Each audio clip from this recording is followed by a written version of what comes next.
Good morning, everyone. My name is Arthur Aldridge. I'm part of your security department, and this is the 2021 Hurricane Preparedness information sharing session. We try and have one of these every year. Over here we have Colonel Baxley, who is the Emergency Operations Division Commander, and Lieutenant Zamar, who runs the Emergency Operations Center. And Colonel Baxley will explain the difference between those two things. They are part of each other. So please give a welcome for Colonel Baxley.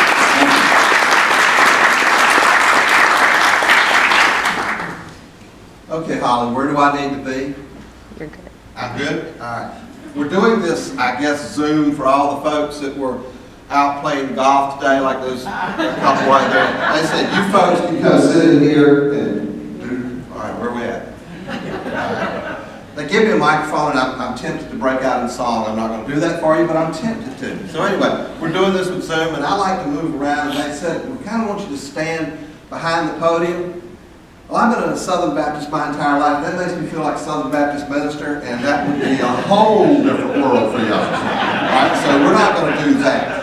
My name is Neil Baxley. I'm the Emergency Management Division Commander for the Sheriff's Office. I've been with the Sheriff's Office for 37 years. Be 38 July 20th, and I have no intention of retiring anytime soon. I've been the Emergency Management Division Commander since October of 2013. The Emergency Management Division prior to that was run by a person who held two roles. He was a major in the Sheriff's Office and answered to the Sheriff for certain things, and he answered to the County Administrator for the others. And when he got ready to retire, the decision was made that it would probably make more sense to bring it under one boss, and the bulk of the responsibilities lay with the Sheriff, and I was already with the Sheriff's Office, and I was the liaison to Emergency Management. And so the Sheriff looked at me. I was the Deputy Chief of Staff at the time. He said, how would you like to have emergency management? Oh yeah, I'd like to do that. And so I moved from a nice office on the ground floor with a great big window that looked out over the parking lot, and I could open it on nice spring days, to a little tiny closet upstairs with no windows. And the only way I know what's happening outside is a bank of monitors on my wall that has cameras on all the intersections of the traffic and outside. That's why I know whether it's snowing or raining or 100 degrees outside. But in emergency management, we do an awful lot of things, and of course everybody thinks hurricanes. None of y'all came here today to learn about hurricanes, right? You want to learn about the other stuff, right? Oh, no, you want to learn about hurricanes. Okay, well, we'll talk about hurricanes, but we'll get there in a minute. Emergency management, first off, we are responsible for preparing Beaufort County for any and all eventualities that could occur to us. And those are hurricanes, and we'll get there in a minute. But we can have severe weather.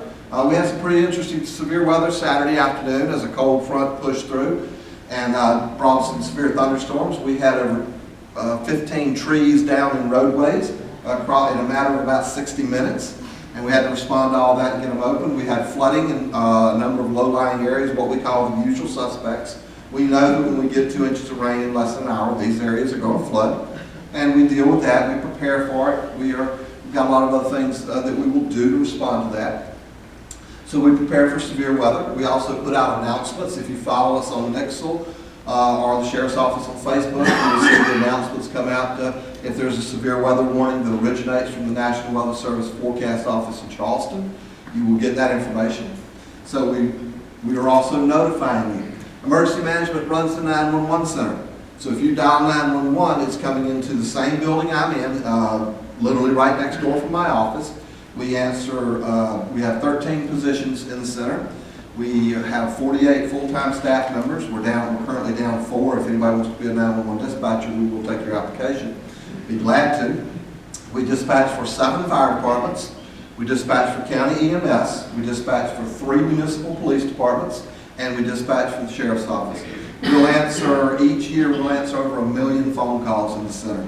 And that's of all types, emergency calls, 911 calls, administrative calls, but we'll answer over 1 million.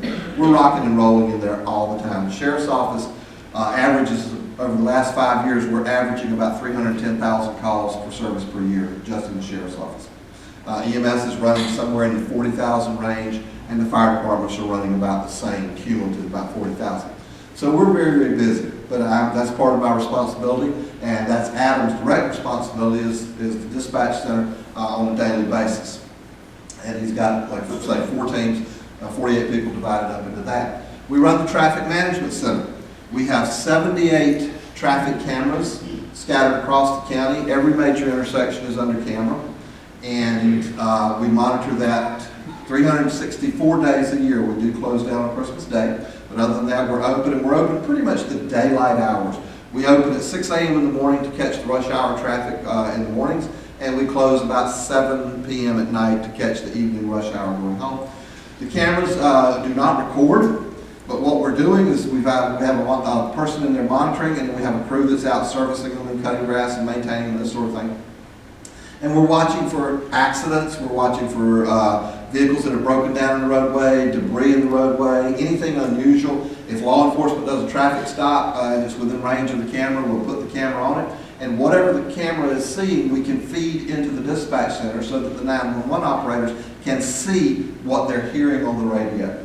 And several times we have saved lives. We have had cars pull over to the side road, and we see the driver slumped over the road. The operator puts the camera on them, they zoom in, they're not on their phone, they're not reading something, they're slumped over. We send the resources, medical, fire, and law enforcement. And on 3 separate occasions, we have done that for people that were having severe medical issues, strokes and heart attacks. And in all 3 cases, they survived because everything clicked and went the way it should happen. Accidents, we'll get a call that there's a car that's upside down in the middle of the roadway, there's people trapped. It's on camera, we swing around it, and nobody's upside down. Nobody's trapped. We're all out looking at it, and we're wondering, like, why did the 911 caller tell us that? But as a result, we can scale back the response that we're sending. That's fewer emergency vehicles racing down the highway. That's what traffic management does, and we do not record. Mike Costello and Morgan would love for us to record. They call us all the time. Do you have video? No, we've told you 1,000 times we do not record. Once it's gone, it's gone. Now, that's the Traffic Management Center, and that's part of the Emergency Management Division. We have a hazardous materials, oh, and by the way, we have a camera right out here at the Dalton stoplight if you didn't know it. So if y'all get out here to Ballon and Seattle Parkway, you're under camera right there at that intersection. Somebody's phone ring. You need to catch it. You need to take it. We'll give you free advice. Be glad to. So we've got that. Like I said, we're putting up 3 more. We're putting up one at Walmart at Airport Circle because that has become a very, very dangerous intersection, and we need it under camera. So that camera is going up here. Hopefully, in the next 3 or 4 weeks. We've been working on this project with the DOT for 18 months. It shouldn't take this long, but that's dealing with the DOT. We have a hazardous materials program in emergency management. If you own a business that stores certain quantities of hazardous materials, we're required by Congress, by South Carolina State Legislature, and Beaufort County Council ordinance to monitor that, to have you registered, and to periodically inspect it, and you pay a fee. And that fee goes to supplying the hazardous materials response team that we have in the county, one of 7 in the state. And they're a very robust team that's put together firefighters from the various fire departments. They have all of the highest tech equipment. If something happens involving hazardous materials, we can handle it. Not a problem. We've got all the equipment and all the training to do it. That's and then last but not least, we have the aviation program with the Sheriff's Office as part of emergency management. I am the pilot, and I love that. Is the coolest thing I have ever done is to fly the helicopter for the Sheriff's Office. Of all the neat things I've done, I fly the helicopter, and I absolutely love it. So if you see the Sheriff's Office helicopter going overhead, you know it's neat. And wave at me, we will wave back. And please try to use all your fingers when you wave at us. We do see that, and we take note of it, and it does happen, but please try. So anyway, that's emergency management. Now, let's get to what we all wanted to come and talk about. I told you about severe weather. We also have winter weather. We will prepare for winter weather emergency management. How many of you were here for the Great Blizzard of 2018?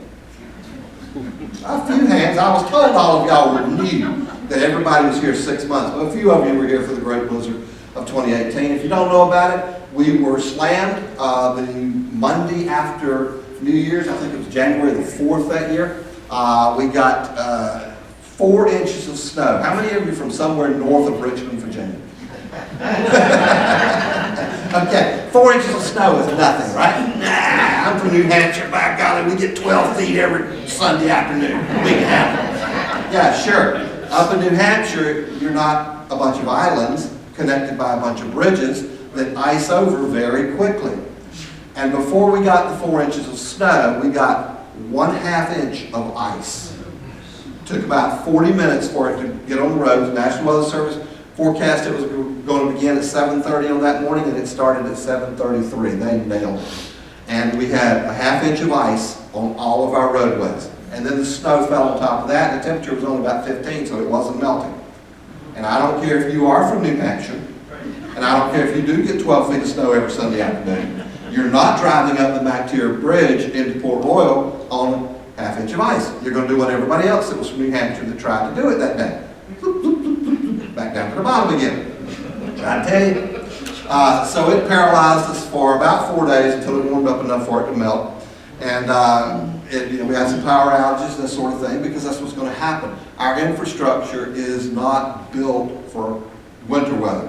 The highway department has one sand spreader and one blade to put in front of a dump truck. That storm was a coastal storm only, so they sent blades and spreaders from the upstate, where they do have a few, down here to help us. We're just not ready for ice and snow. But we prepared for that emergency management. We were up, we were running, we were doing all the things we needed to do.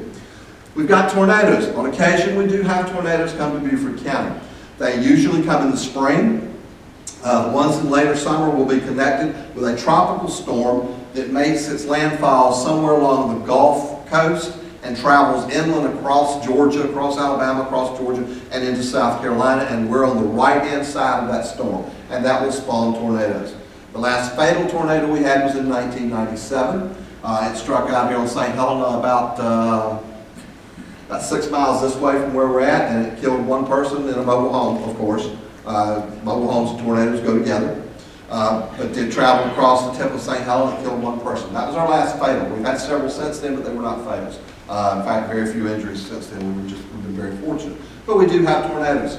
So that's another thing that you need to be paying attention to weather service, especially in the spring and when those tropical storms are landing in the Gulf. We prepare for earthquakes. How many of you knew we had an earthquake problem in Beaufort County? 1, 2, a few of you. Very good. South Carolina is the 5th most active seismic state in the nation. Anybody move here from California? I was giving the same talk out in Kalawasi a couple of weeks ago. There was a couple on the front row that had just moved to Kalawasi from California. And the more I talked, the more ashen their faces became. And they were whispering to each other, like, why did we move here? We need to go to California. We are the 5th most active seismic state in the nation. We have had, I think, 4 earthquakes. I keep looking to Adam for confirmation. I think we've had 4 earthquakes so far this year. The last one was about 10 days ago. It was 2.4. Probably didn't feel it, probably won't feel it. But the last major one we had was in 1886. It struck from Charleston down through Beaufort County, killed 29 people in the Charleston area, injured some people in Beaufort. Fortunately, nobody here was killed. We had a number of buildings heavily damaged. A lot of buildings in Charleston were destroyed. And if you take carriage tours downtown, they will take you through some houses in the point, and they will show you the earthquake rods that are put in those houses. Some very enterprising young salesman came to Beaufort after the storm and said, after the earthquake, and said, hey, we can make sure this doesn't happen to you again. Buy my earthquake rods and put them in your house. So they're still there. I don't know how good they are, but they made their money and they got out of town. But so we prepare for earthquakes. We have an earthquake response plan if it were to happen. We have earthquake education. We've got some stuff up here. And I do want to make a mea culpa. We no longer have the app, so don't go looking for the emergency manager app. We killed it about 2 months ago. Just wasn't working the way we wanted it to. But there's some other stuff on there. So we do have earthquake preparation. Tsunamis. Did you know we had a tsunami problem? I didn't either when I took over emergency management. And I'm scratching my head. They've got an earthquake ready program at the National Weather Service, and we got an earthquake ready. And then they said, what about tsunamis? Okay, what about them? You have a tsunami issue. Now, the threat of it is very, very small, but the impact is very large. There are a couple of different scenarios that happen out in the Atlantic with shifting of tectonic plates and stuff. I don't understand all that, but I went to the right seminars to learn the right words. And if so, then we could have a tsunami. Probably here at Dalton, you would not have any issues. You might see a slight rise in the water level, but most of it would be out along the beaches, beachfront on Hilton Head, Fripp, harbor hunting. They would have the problem. And we have a tsunami plan for that. In fact, our tsunami shelter is the St. Helena Elementary School. That's as far as we need to move people to get them out of the way. So we get ready for severe weather, we get ready for winter storms, we get ready for tornadoes, we get ready for earthquakes, we get ready for tsunamis. We also have a terrorism plan and some other stuff for that, for man-made issues. The one I'm not worried about, that I do not lose any sleep over, that I do not dream about in my nightmares, is volcanoes. If a volcano comes into South Carolina, comes into Beaufort County, I'm quitting, I'm retiring, I've done it 37 years, I'm done. I'm gone. I'm not Tommy Lee Jones, and I'm not going to handle a volcano. All right, and we have hurricanes. The big one we're all here to talk about today.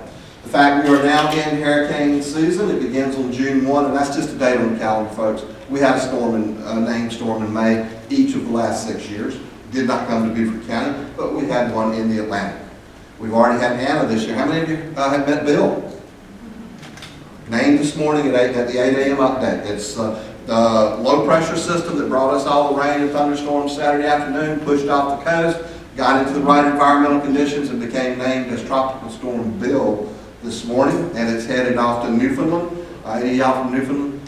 All right, well, it's going to pass New Hampshire and go to Newfoundland. Not be a problem.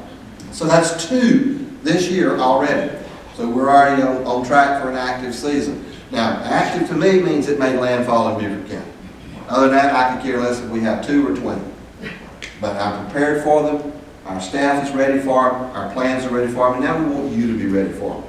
So how many of you have a personal preparation plan for any severe event? Ooh, we went down to 1, 2 hands. Okay, I've been seeing 10, 15, 20 hands. Now I got 2. You need to go home this afternoon. You need to go to ready.gov, and there's a whole set of checklists there for creating your own personal plan. And start thinking about all the things that I've ticked off this morning, with hurricanes being at the top of the list. First off in that plan, first question you ask yourself is, what am I going to do if this situation threatens Beaufort County? So let's stick with hurricanes. What am I going to do if a hurricane threatens Beaufort County? How am I going to know it threatens Beaufort County? You're going to know by watching local news, local weather, and by watching the National Weather Service Forecast Office Charleston's website, and watching and following Beaufort County's Facebook, Beaufort County's Nixle information, the Sheriff's Office, and by watching the National Hurricane Center out of Miami. Now, you can watch the Weather Channel, and I do watch. How many of you watch the Weather Channel? The Weather Entertainment Channel. It's extremely entertaining. And that's what they want to do. They're out there to sell ratings. And if they tell you some weather news on top of that, that's a bonus. But they're out there to sell ratings and sell advertising time. They will hype something that's not necessarily something you need to worry about. So you follow good authoritative sources. Local news, local weather, Channel 11, Channel 3, Channel 5. Weather Service Charleston and the National Hurricane Center. If they're watching it, then you need to be cognizant of it. If they start pointing it at the southeast coast, you need to become more aware of it and start saying, all right, what am I going to do? Am I going to stay on Daltall Island with the storm coming? Did you know you were on an island? Did you know you are completely surrounded by water? And when you leave here, you go over to Palawana, you cross that causeway, and you get onto Palawana Road, you're crossing onto Palawana Island, which is completely surrounded by water. And when you get to the stoplight, you're going to be on St. Helena Island, which is completely surrounded by water. And then you're going to go to town. I was reading out a packet the other day, and they kept talking about the bridges connecting the islands to the mainland of Beaufort. Beaufort is not the mainland. That is another island. It is completely surrounded by water. You have to cross a bridge to get to or leave the town of Beaufort, the town of Port Royal. It's Port Royal Island. You're not going to get to the mainland until you cross either the Broad River Bridge and get over on then on Lemon Island and then onto the mainland, or the Whale Branch Bridge and get onto the mainland going north. Then you can start finding your way to an area that's safe. What do we want to avoid in our plan? What are we concerned about? We're concerned about the wind. Wind is extremely destructive, so we hide from the wind and we run from the water. You're on an island. It is surrounded by water. Water levels will rise. Anybody here from Matthew? A few of you. You remember what happened to Daltall during Matthew.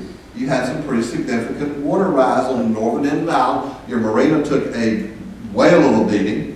Your marina store, that area, I think the water up there was about 4 foot deep up in the parking lots and stuff. That's pretty significant water rise. And that was right here on Dalton. Matthew was a tropical storm. It qualified by wind speed as a tropical storm. The wind speeds recorded at Marine Corps Air Station, which is only about 3.5 miles that way, were 58 miles per hour. That's not even a strong tropical storm. That's a moderate tropical storm. Picture a Category 3 event, 125 mile an hour winds, with a 12-foot storm surge. Matthew had 3 to 4 foot. Picture that. Whole different opinion. So in my plan, where am I going? What am I going to do? Am I going to ride this out? Am I prepared to ride this out? Well, let me explain how this works from our viewpoint. Your security folks have made a plan for Dalton Island, how they're going to respond. That plan is built into Beaufort County's plan. I'm required by the state to have a very robust, a very in-depth response plan for everything. And I have to submit it yearly for review. I have to submit any changes for review. The state blesses it. All is great. Or they tell me, hey, you need to fix this, you need to fix this. Dalton completes the plan, they submit it to us, and it's folded in. We have the Emergency Operations Center. It's a room that's about a quarter of this size, and it's got rows of desks and lots of computers and lots of monitors on the wall. And someday you get a chance to come up and visit, we'd love to have you come up and see it. And we do what we have called emergency support functions. And each desk is a different emergency support function. That's built under the National Incident Management System program. It would be the same. You walk into any emergency operations center in the country, it's going to be set up the same table of organization.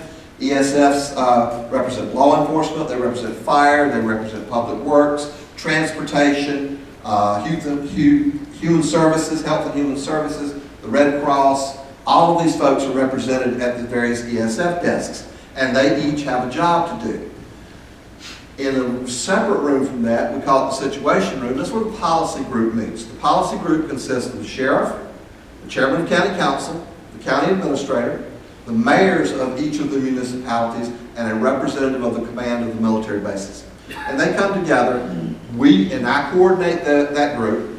I'm talking to the National Weather Service Forecast Office in Charleston. I'm talking to the National Hurricane Center in Miami. Get all of the good quality, authoritative, reliable information from them. I present it, and sometimes I'll put them on a conference call with the policy group, and we'll present it, and they will give the scenario of what's going to happen. They'll generally give it 3. Most likely, possible, and worst case. And then the policy group decides, how is that going to affect Beaufort County? Do we need to order an evacuation of Beaufort County? If they feel we do, then we look at the timeline. How long is it going to take us to evacuate everyone that wants to leave? Currently, with our current population and our existing road infrastructure, that takes about 30 hours if we want to move everybody that wants to leave. Doesn't mean you're going to sit in traffic 30 hours. It means from the beginning of the event to the end of the evacuation event, it's going to take about 30 hours to get everybody out of here. So we then we contact the State Emergency Management via conference calls, scheduled conference calls, and a representative of the governor's office is on that phone call. Only the governor in South Carolina can order an evacuation. We have central authority, and we like it that way. Our neighbors to the south, our neighbors to the north, North Carolina and Georgia, they have independent authority. So you can have the chairman of county council in Chatham County order one thing, and the mayor order something else. And it has happened. Not under this current administration, but it has happened. They differ in opinions. And then, as we have seen during COVID, politics can begin to get injected in this thing in recent years. Lord only knows what would happen if we didn't have central authority. Well, we saw in Katrina in New Orleans. The school district had authority. If you remember the pictures of all the buses sitting in the parking lot unused, because school folks refused to evacuate. The parish president ordered an evacuation. The mayor did not. So you've got people very, very confused. In South Carolina, we have central authority. So we'll make our recommendation to the governor. Governor, Beaufort County feels we need to do an evacuation. We need to begin it Thursday morning at 8 a.m.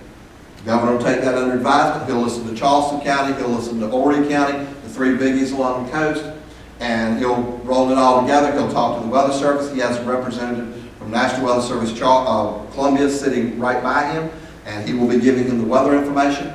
And the governor said, okay, we're going to order the evacuation, and it will begin as requested Thursday at 8 a.m. And now it's in play, and a whole lot of things start happening.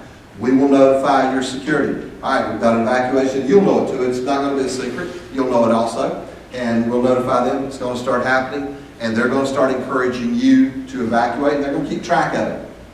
And if you don't leave, they're going to report to us, okay, we've got 50% gone. We've got 60% gone. We've got 80% gone. We've got 85%. The other 15 are adamant they're not leaving. All right, please get their names, their addresses, and their next of kin. Put it on a form for us and get it up to us, and they'll do that. That way, if you decide to stay, we know where to look for the bodies. We know who to notify.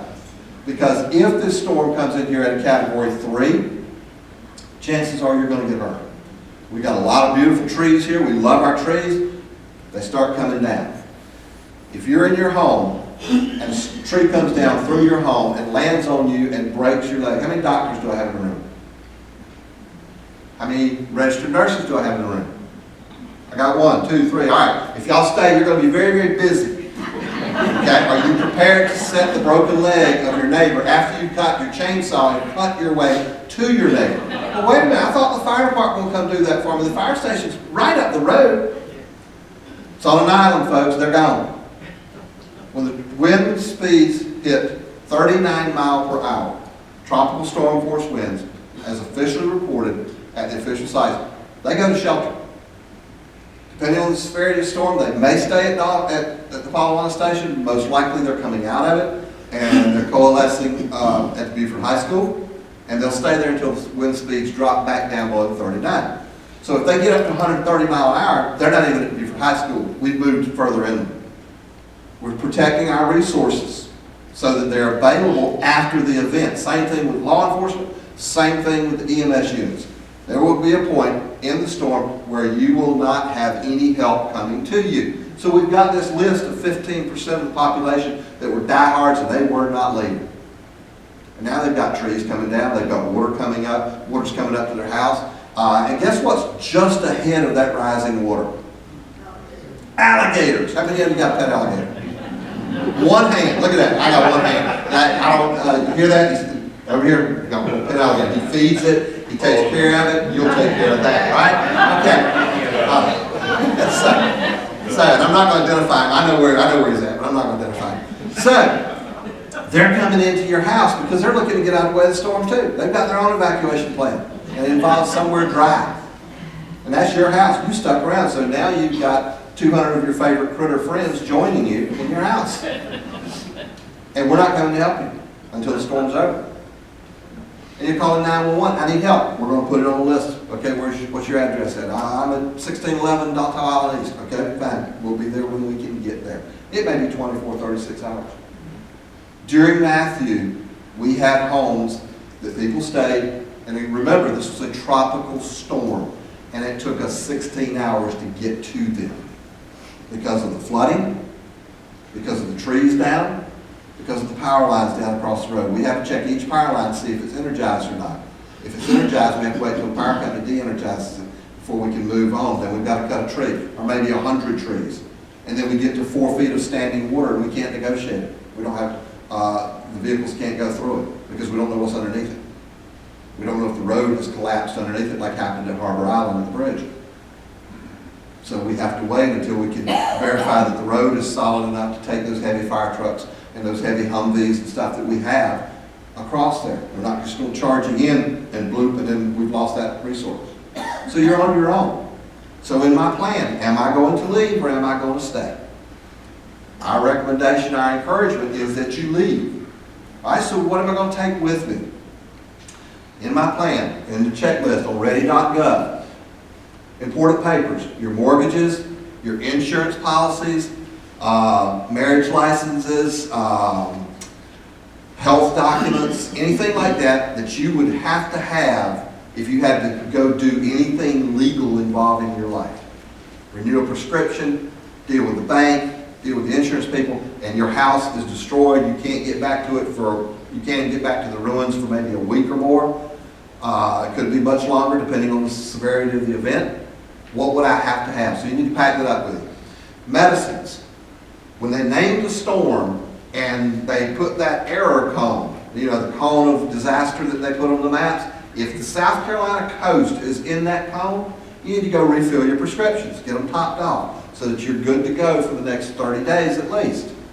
And so you're going to take your medications with you, because there might be a challenge getting them refilled somewhere else if computer networks have failed and this sort of thing. You might have a challenge getting them renewed, so get them filled up. Some ready cash.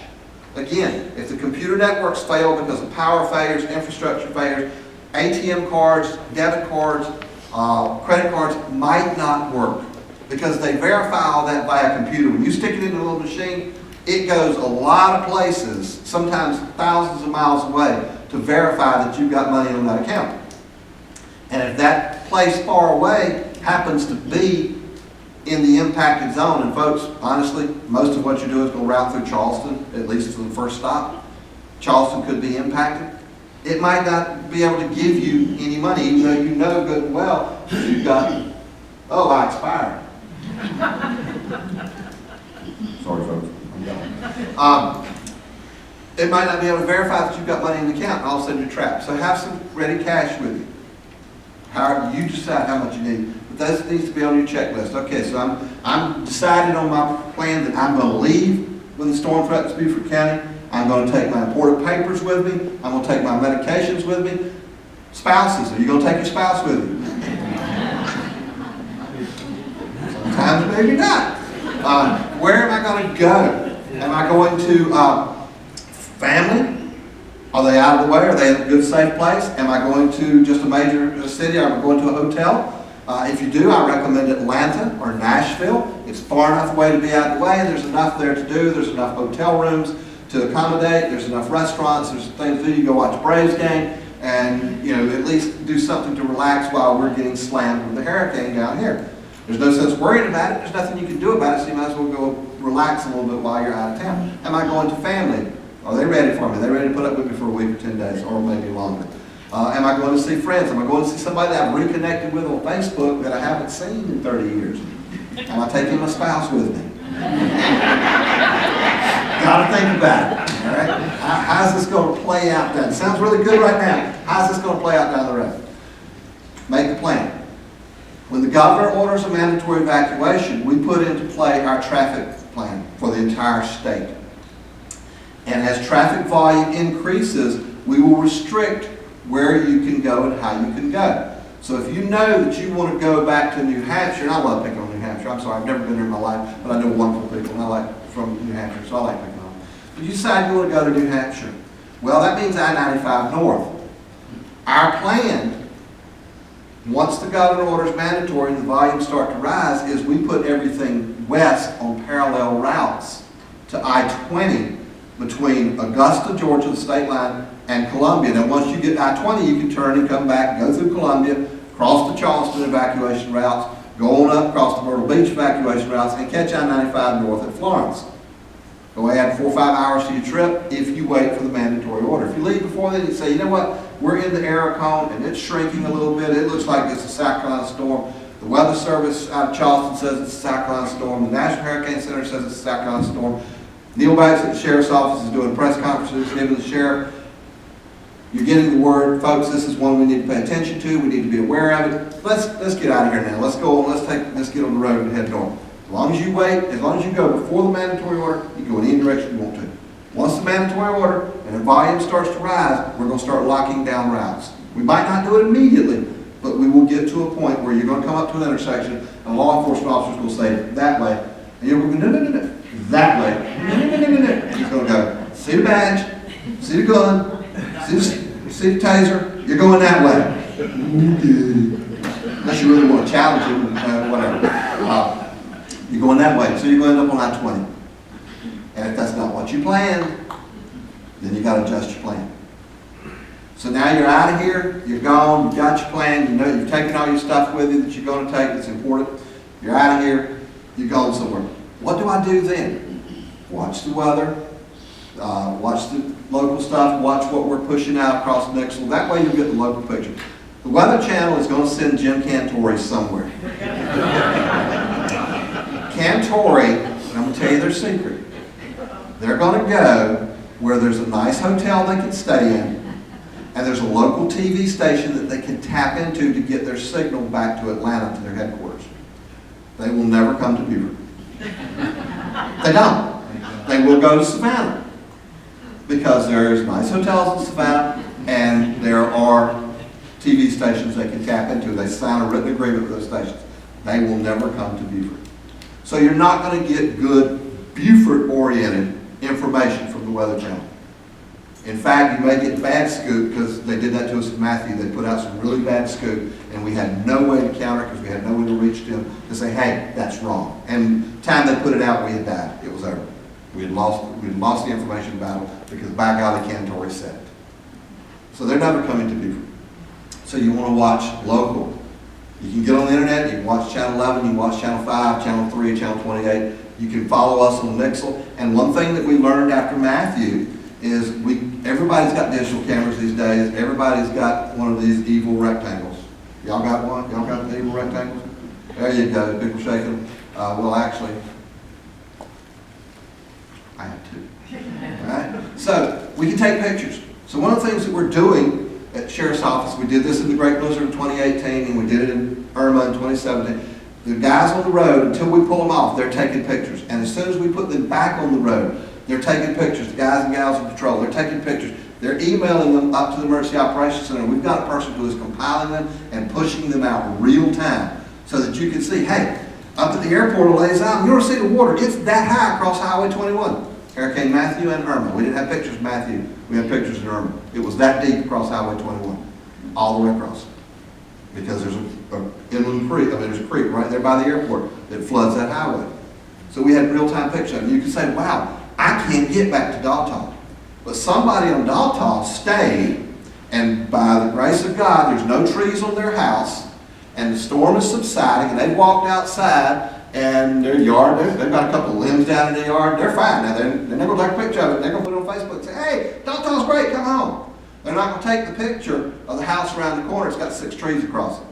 They're not going to take a picture of the causeway that's washed out because we had a cat-free event. They're not, because they can't get there. But we will, and we'll be pushing that information out. So now you're following us. The storm has subsided. What's the condition in Beaufort County? We're seeing pictures. We have an 800 number. Have we signed a contract?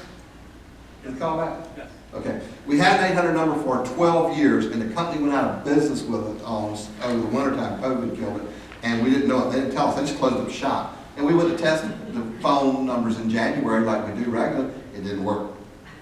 So we had to find a new vendor and sign a new contract, but we will get this number to you as soon as we've got it. It's an 800 number, and you can call it, and it'll be prompted. If you live in unincorporated Beaufort County, northern Beaufort County, press 1. You press 1, and then you'll be able to hear a message updated as regularly as we need to update it, sometimes hourly, sometimes every 3 hours, of what the status is. If you live in the town of Beaufort, press 2. If you live on Hilton Head, press 3. And you'll be able to listen to this information and get good, solid information as to what's happening. We'll get that number out to you through y'all's distribution as soon as we've got it. We hope to have it here very, very shortly. And so now you're keeping up. You're following us on Nixle, you're looking at our Facebook page, you're looking at Dalton's Facebook page, this sort of stuff, and you're seeing what the situation is on Dalton. And we've had a catastrophic event that's a wreck. Now what am I going to do? Where am I going to stay?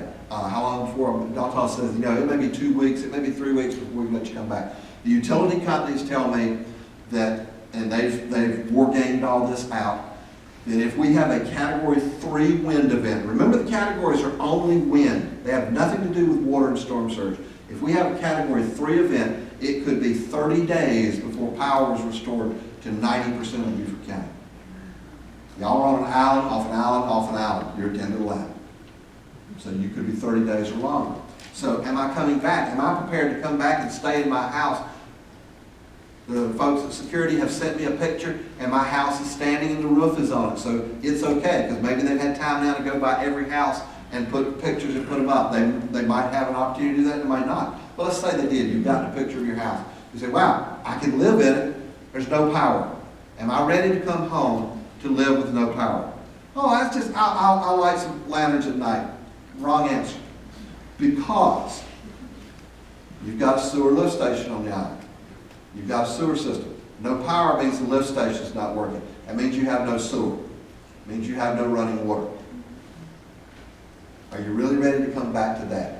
We dealt with that on Hilton Head during Matthew, and people were clamoring to come home, and the mayor finally said, lift the barricades, let them in. We said, yes, sir. We lifted the barricades, they came in. They had to walk, a lot of them had to walk a mile or more to get home because of all the trees down. The storm had hit on Friday. This is the following Wednesday.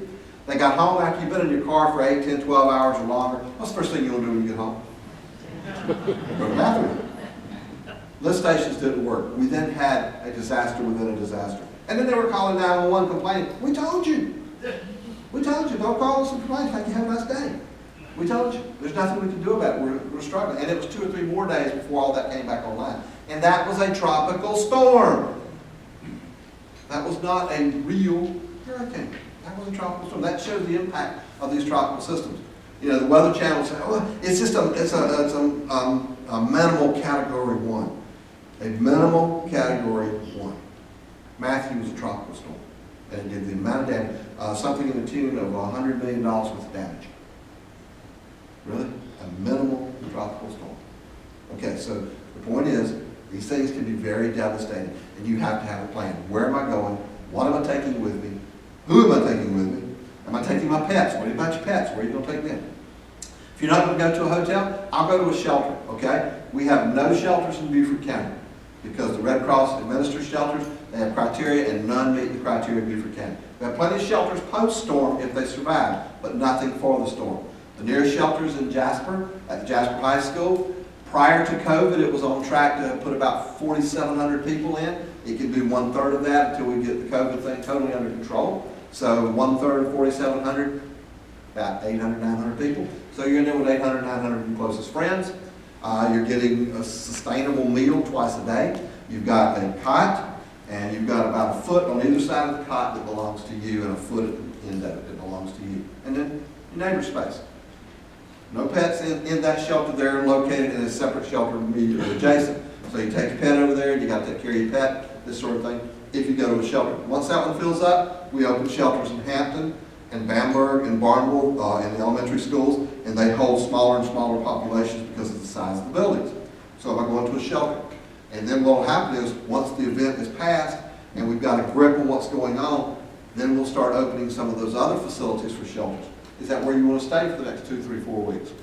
Something to think about, something to plan. And then finally, do you have your insurance up to date? How many of you have talked to your insurance agent since January 1st? Your homeowners. The rest of you need to.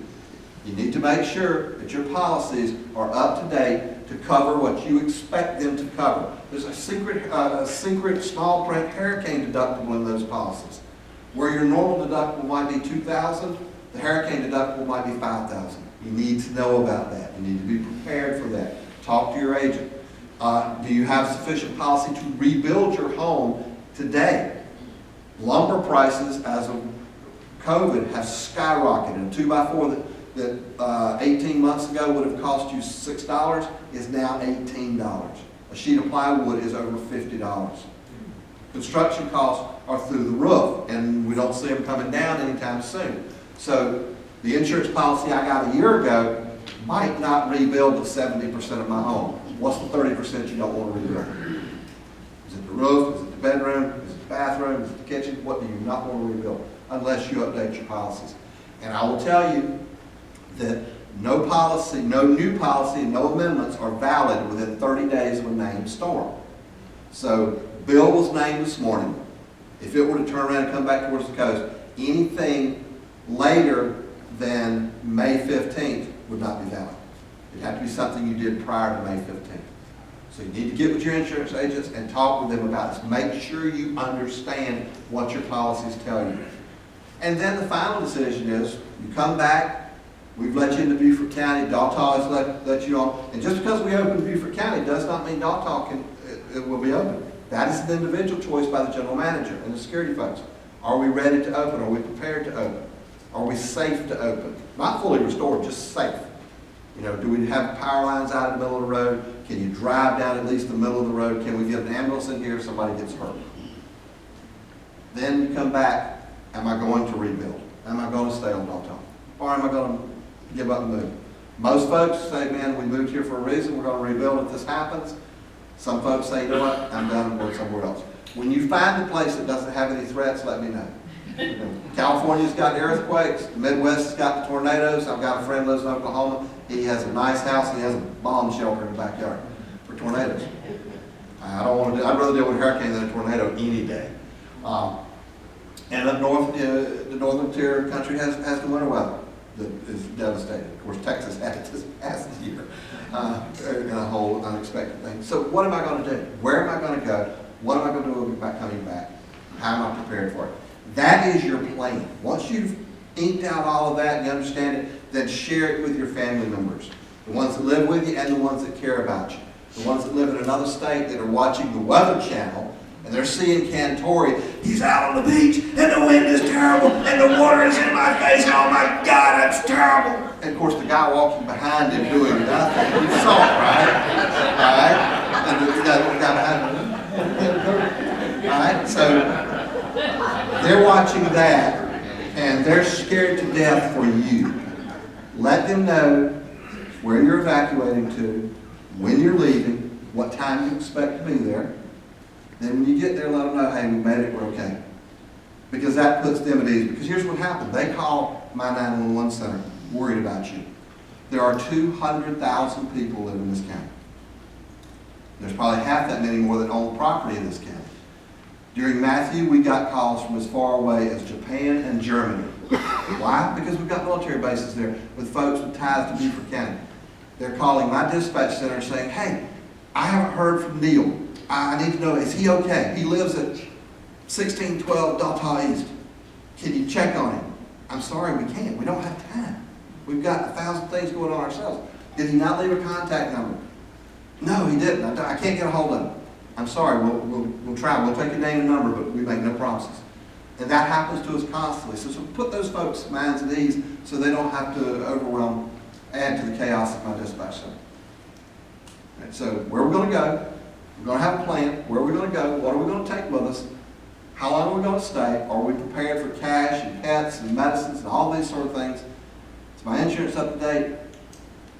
Then how am I going to keep up with the information of what's happening? Do I have good authoritative sources? Do I know how to get a hold of them on the internet? And then, when am I coming back? What are my decisions when I come back? Am I prepared for that? Once you've done all that, you're ready for it. Don't worry about it then.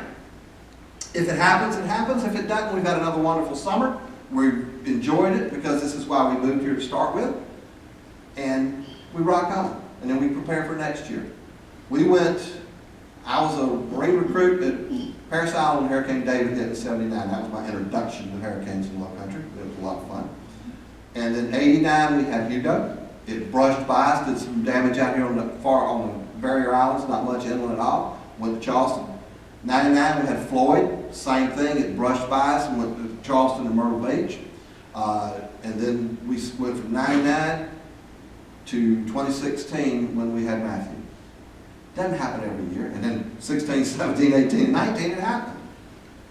But all of them were brush bys to us, and I send them to my good friend Randy up in Horry County. He's the emergency management director up there. I call him on the phone and say, bud, this was yours. Yeah, thank you once again. And they go to Myrtle Beach. So it could happen. An earthquake could happen. All that, but if we're prepared for it, we'll move on. We're not going to let it control our lives. We're not going to let the fear of it control our lives. We'll be prepared for it, and we'll deal with it. And rock on, and we'll enjoy while we're here. And we won't have to stand up here and listen to Neil Baxter. We'll be out there and golf, and we'll watch the video later over supper, right? And we're not going to be like a couple in Kalawasi from California that was sitting there like, why did we move here? Let's leave. And they may put a for sale sign in front of their house now. They were pretty shook. And I did not mean to do that to them, but I'm telling you the truth. But if you're prepared, it doesn't matter. We at Emergency Management at the Sheriff's Office are prepared. Sheriff Tanner has given us the tools and the resources that we need. We've worked very hard under his leadership for the last 20 years to be as cutting edge as we possibly can. And again, I welcome y'all coming up and make an appointment, come see the Emergency Operations Center, and we'd love to show it to you. We're ready, we're prepared, we'll deal with it, and then we'll move on. Now, I have talked for 50 minutes. I'll take questions. Questions? Yes, sir, in the back. Vacations. People aren't here. We're going to take off for a month here pretty soon.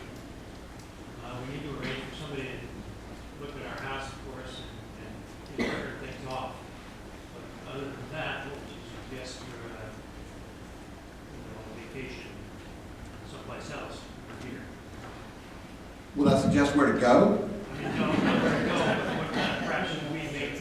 The plan. Just follow the plan. And then add in a couple things like, do you put hurricane shutters up? Have you made arrangements for somebody to put hurricane shutters up? Turning off the utilities. If you have natural gas, does anybody here have gas or LP? That I would suggest you turn off before you leave. Turning the water off is your choice. If you've got something that's going to fail because the water, like an ice maker or something, prepare for that, turn it off. And then if you turn the water off that way, if we have damage, you won't have a water leak. Leave the power up. The power companies, Dominion, Sacramento Electric Gas before them, Pamela Electric, they've all made the decision that we're going to leave the power up and we'll let the storm take it down. That way, if the storm bypasses us, everything stays energized, the freezers keep working, the lift stations keep working, all of this. So just make arrangements, if for those things that you need to turn off, a trusted neighbor is probably enough, or talk with security. I don't know if they have a plan for that, but talk with them, see if they do. Maybe they, I don't know, they maybe have some arrangements already thought about, because I'm sure you're not the first person to come up with that question. And then just follow your plan before you leave on vacation. If everything's checked off, go have a good time. Sun City deals with that. You want them to come up here? If anybody has any questions, you can come up to this microphone so we can get it on video and be able to hear you. I see that. That's going to shut down all the questions right now. Yeah, somebody else watching. Sun City has that issue. A lot of folks in Sun City take off in May. The population under is about 12,000, and in the summertime it drops to under 5. And a lot of those folks go back spending time back up in the Northeast because, frankly, it's stinking hot down here in the summertime. And until you get used to it, it's a little tough to deal with. And we do this presentation at Sun City. There'll be 500 people in the room, and we go to switch questions. And the very first question, 100 hands will go up. What about my hurricane shutters? Because in Sun City, they have a rule about when you can put them up. You can't just put them up in June and leave them up all summer. It's against the rules. So then they have to find somebody to do it. So that's an ongoing challenge for all the communities. So talk with your security folks. They may already have a plan. I don't know, but they may already have a plan. If not, find you a trusted neighbor that you know is going to be here and let them take care of it. Other questions? If you don't want to walk up to the microphone, I'll repeat the question and I'll smile at the camera and pretend to be you. Other questions? I'll go last one. Has the utility company's Dominion done a review? I mean, my wife and I had a place over at Fig Island over in Tansy Village during Matthew. And when in coming back, half the island got power because the meter boxes were elevated up 5 feet or higher. The other half of the island, the meter boxes were 3 feet lower, and they then were arguing between Dominion and, you know, whose responsibility it was. So is anything systematically been done since Matthew in that regard from a power availability standpoint? They have been replacing the overhead power lines.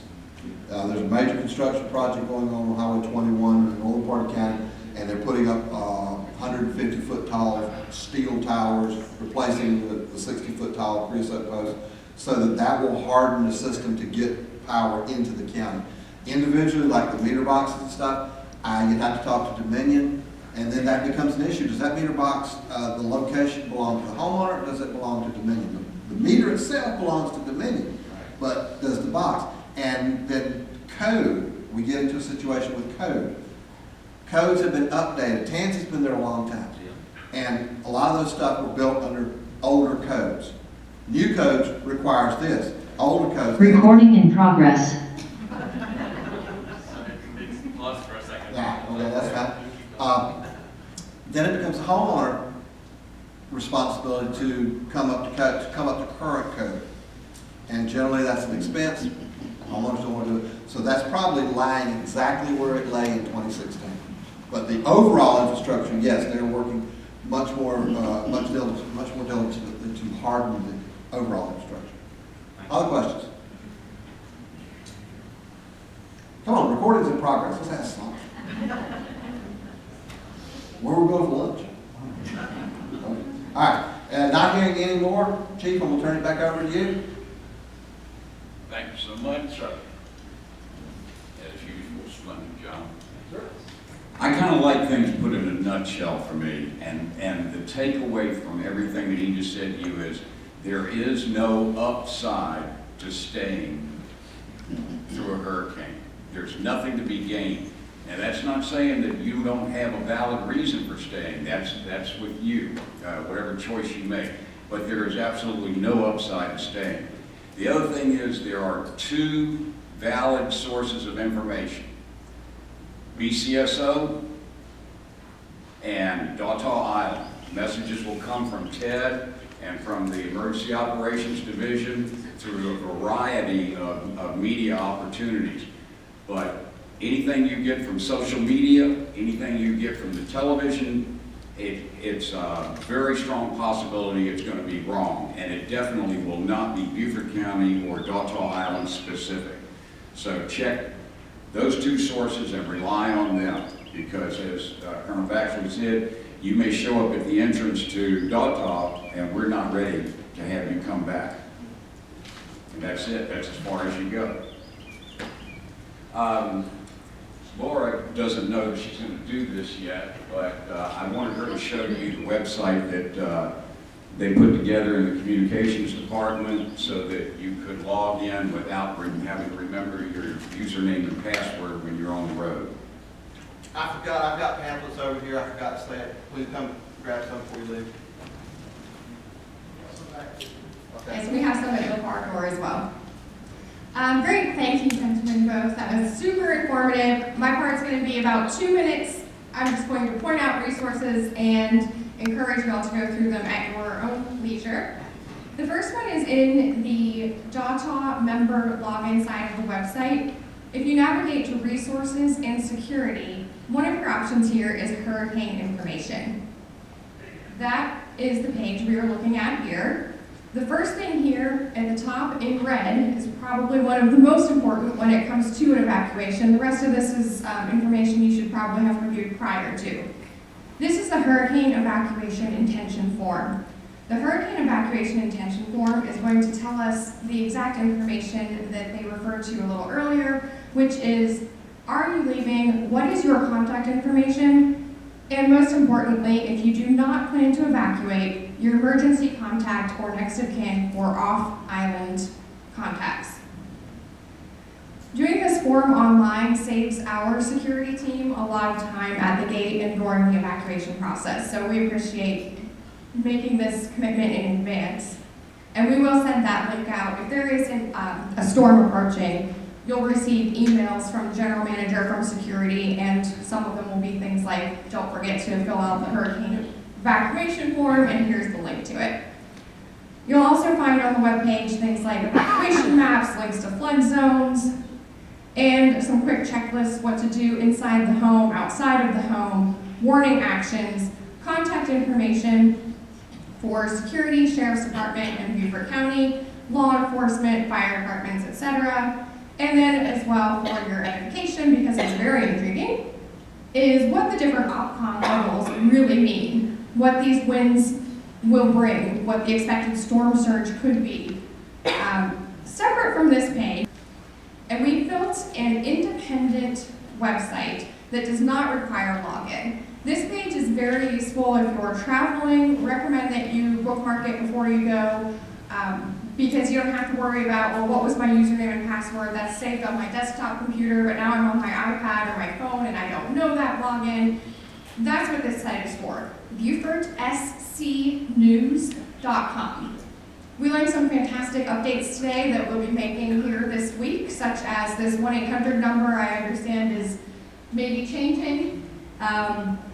But this is where you would, hey, you're at your hotel in Atlanta and you want to know what's going on in Beaufort County, you can call this phone number. As mentioned, Ted Bartlett, as our general manager, is the one who will give the order of when it's safe to return to Dautaw Island. So first you have to, obviously Beaufort County has to open up before we could even think about opening up Dautaw.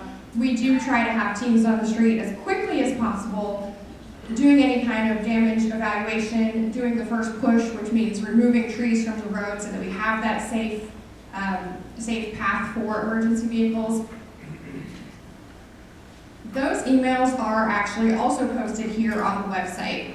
So you'll see the last event that we, thankfully, was a non-event, Hurricane Isaias How'd I do on that? I think it took most of us months to learn it. You did as well as anybody else. I do have journalism training. I don't know if that helped. I don't think so. But the emails, they will come, of course, to your normal email inbox, but then they'll also be cross-posted here to the website. So if you miss one, or again, you don't have access to your email, you can still see all of the emails from the general manager cross-posted here. And if we do have an evacuation and there's any storm damage, we do have this section of the website. We created this system during Matthew, where we posted photos of each home that we could visually see damage of from the roadway. So let that sink in, that we can visually see damage of from the roadway. That doesn't mean if something came from the back that where it was not 100% accurate, we weren't able to enter homes, of course. But once we had cleared the roads and we were able to start evaluating what was going on the island, this was very useful for anyone who did have a tree that was, caused some damage to your roof, that you could already be ahead of the game, contacting your insurance company, contracting a tree service removal company, so that as soon as we were open, as soon as the county and the island were open to return, that our members were essentially at the top of the list with a lot of the contractors who were high demand at that point. So these pretty cloud and mountain pictures hopefully will stay just like that and never need to be replaced. But if they do, it would be road by road. So you would see, alphabetical BB Sam's and what the address down here. It says, I don't know if you can see that from the back. It says address goes here. So I'll pick on myself at the sales center. I don't want to jinx anyone's house.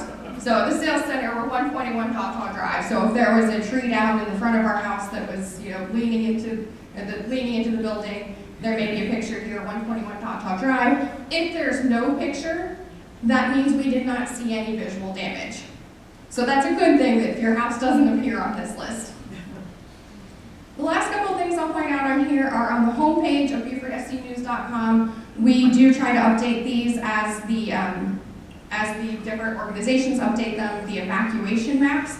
Some of them are interactive, some of them are static PDF. It just depends on each individual organization who puts these up, what they do. But they do show the things Colonel Baxley mentioned, if they have to reverse roads or stop road access, point you in certain directions. The maps will show you what the intention, sorry, I think our internet's a little slow. But as I say, you can go home and explore these on your own, and we do update this annually, and we just learned a couple good updates that we'll be making, so by all means, bookmark that and plan to check in at some point. With that, I'll hand it back to, oh, yes, sir. I have a question. How will you communicate to us if we should evacuate? Because that's always been a general question that comes up. They go, and he just said it, it was a tropical storm, not a hurricane. It's always, sometimes people say, well, it's going to be a hurricane. I'm leaving for sure. It's a tropical storm, maybe I'm not. When will you communicate that to us that we should leave the island? Because we would, I think, depend on y'all to make the decision for us, and then y'all would have more information about it than we can get off the webcam. Arthur, if you're going to take that, can I hand you the microphone so the room can hear it? The question was, when will the evacuation order be issued, and if it's a hurricane versus a tropical storm, does it matter, and will you be getting advice from the island or waiting for the county and the state? As far as a tropical storm evacuation, Ted and the security department, probably the board will discuss it, and we may recommend that you evacuate. But anytime there is a weather-related emergency, especially this time of year, use it as an opportunity to get away with your spouse and just go somewhere and take a weekend or take a few days. And, just because the governor does not issue an evacuation order doesn't mean that you should stay. Colonel, you got anything to add to that? No, sir. That's obviously, Thanks. that is an individual decision if the governor does not order it. Beaufort County has one evacuation zone, Zone A. If you get on the maps and really dig down, you'll see that Charleston County has several zones, and that depends on the elevation of the flood threat. But because Beaufort County is so flat and so low, Our entire county is one evacuation zone, Zone A. Then we have a subzone of the barrier islands. Now, Barrier Island is an island that fronts the ocean. That is Harbor, Hunting, Fripp, Hilton Head, and Daufuskie. Those are the only barrier islands in Beaufort County. So we might, under certain circumstances, order just a barrier island evacuation and have the governor order that. And that would not directly affect Naugatuck because it's not a barrier island. But then you need to think, okay, if Harbor and Fripp, which are just a few miles over here, if they're being evacuated, maybe it's a good idea if I just get out of the way and just like I said, just go take off and spend a weekend out of the way of the storm and see what happens. Because what we're looking at there is the storm surge threat on those barrier islands. But if the governor doesn't order it, then that becomes an individual decision. Do I want to sit here and weather this storm by myself? What's the chances of power going out? What's the chances of some of these trees? You know, I got this tree over my house that I've been watching. It really needs to come down, and I just haven't taken it down yet. Is this the storm that brings it down? But I want to be here when it happens. Something to think about, and then you wait. Yes, ma'am. I was wondering, I've been here, this will be my second year, but is there a Delta regulation as to when you can put up your storm shutters? Yes. Because if we want to leave for 3 or 4 days and no storm happens, Correct me if I'm wrong, I think it's 5 days. The hurricane cone kind of gives us some direction, and that cone usually extends out 5 days. When you see Daugatuck or the Beaufort area in the beginning of that cone, you can go ahead and start putting up your shutters. And we'll get them down as we let you back in. Anything else? Yes, ma'am. Just to be sure things are the same as they have been, if it's a mandatory evacuation, at some point the general manager puts out an email saying the gates are going to be closed and barricaded, so you can no longer leave, correct? That's correct. And the gates are usually put up, we are the last couple of people off the island that want to leave the island, and we will secure those gates. Emergency Operations Center has the combination to the lock. If they have anyone that's still on the road and somebody needs help, they have every opportunity to get in. We put it there to discourage anyone from being out in the storm and just being curious and wanting to come look around and see how beautiful Daugatuck is.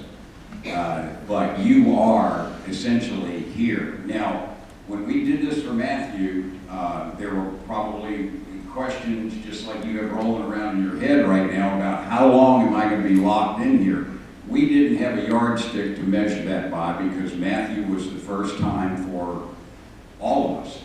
And now we've kind of got it ironed out where I feel comfortable saying that security will be off the island for 7 to 14 hours.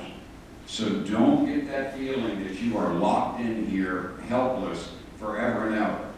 We will be back in 7 to 14 hours is kind of the timeline that we have developed over the last, 5 years? 5 years. Assuming the roads are passable and you can get in. I will put a plug here as well for that hurricane evacuation form. Our security team is absolutely fantastic. They will not leave the island themselves to take their own families to safety until they've heard from every member. So if you leave and you just think, oh, I don't have time to do that form, you're holding them back. They're taking the time to knock on every door and find out if you are here or to try to locate all residents before they evacuate with their own families. So please be cognizant of that. That's also why we put it online. If you're pulling off the island and you realize you forgot, or you're already visiting your family in Charlotte and decide we'll just stay, you can hop online and put that little form in and let us all know. And we had a question here as well. Arthur, I think you answered part of it. Notification, is it primarily by email or is it a follow-up with the phone system also? I mean, some people, I don't know about you guys, but Hargrave's internet's not terribly low. But, so, is there a follow-up with the phone system? In other words, in other words, you send an email out about evacuation, is a follow-up, you know, to the members from a phone standpoint, and they call you and tell you, hey, we would notice for evacuation. Okay, that goes back to what Laura was just talking about. If you're staying, let us know. If you're leaving, let us know. When you are leaving the island, you know how the exit side of the gatehouse is kind of wide enough for vehicles to pass in there. It's actually wide enough for 3 vehicles. Pull up to the gate and say, 222 Dog Drive is off the island. No one is in the home. Because when we get done, we take the list of people that said they were gone, and we take the people that have turned in papers and said we're staying, and any gaps that we have no information on, now we've got to drop everything we're doing and start going to these homes and knocking on the door and hoping that you're not out for a last round of golf and we mark that you're gone when you're really here, because part of the reentry program, they restructured it into a tier. The first section of the reentry is search and rescue. And what Colonel Baxley expects of me is I have to put eyes on everyone that stayed behind to verify that you are safe and uninjured. And so I don't want to be going to houses that I don't need to go to. If I know I had 48 households with 72 residents staying in it, I want to be able to go to those 48 households, because it's a lot of area to cover when you can't drive. You're climbing over trees and you're going under limbs and any way that you can get to these homes. But they're waiting for that word from us so that they can cross us off of their list that Dog Talk community is accounted for and no one's injured.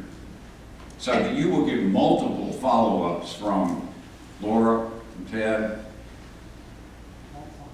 I usually am too busy to send any out, to tell you the truth. It'll come from those two.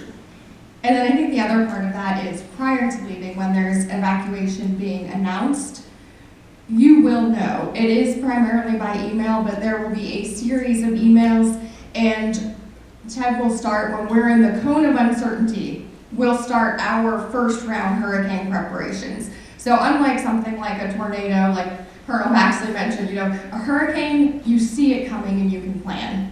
So we always, we encourage you to err on the conservative side as far as your planning, of course. However, at least you do see it coming and you have that opportunity, and we take that. Any other questions?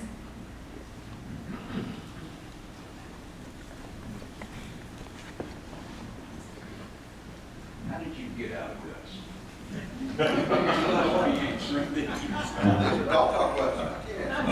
My quick question is regarding homeowner resources for storms such as chainsaws and such. You know, is there a list that's kept that, hey, when something happens, if it's needed, security can go to that house, have access to it and such, or if the resident chooses to stay, that they can help and assist with clearing trees? Do you want to address this? He's asking if we provide equipment, resources. No, if the homeowner has those resources to assist the island. Oh, And you. we appreciate all the help we can get, but that, I'm sure that somewhere in that kind offer is a liability issue that, again, I don't know the answer to. We have, just remember, if you do decide to do something on your own, FEMA has all these crazy rules. And if you are going to cut something, you can cut it and get up and you can put it right on the side of the road. If you move it any further than that, they're going to say we broke the rules and they're not going to reimburse us. So it's got, what is it? Cut and toss is the term they use. Anybody else? Your retirement date, Arthur, is what? Where are we? What's your retirement date? Do you plan to leave before or after the hurricane? I have canceled hurricanes for this year. And I did the same thing last year, and nature didn't make a liar out of me. We all done? Thank you so much for coming. Appreciate it.